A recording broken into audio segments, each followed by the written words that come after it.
Beh, la parola democrazia evoca libertà e uguaglianza per tutti i cittadini. Etimologicamente democrazia vuol dire governo del popolo. Democrazia è un termine che può avere più significati.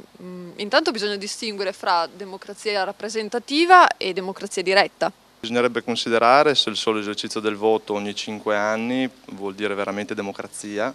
Il voto di un cittadino informato pesa quanto il voto di un cittadino non informato. Questo, secondo me, è uno dei problemi più gravi del nostro sistema democratico. Beh, bisognerebbe fare attenzione che la democrazia non diventi sostanzialmente un'oligarchia. Ma il concetto di democrazia è un concetto astratto, in quanto esiste comunque un ceto politico che anche tecnicamente è distinto dalla popolazione. Guardi, mi viene in mente un aforisma di Rousseau che diceva che la democrazia può diventare la peggiore delle tirannidi se i cittadini non possono partecipare attivamente alle decisioni politiche.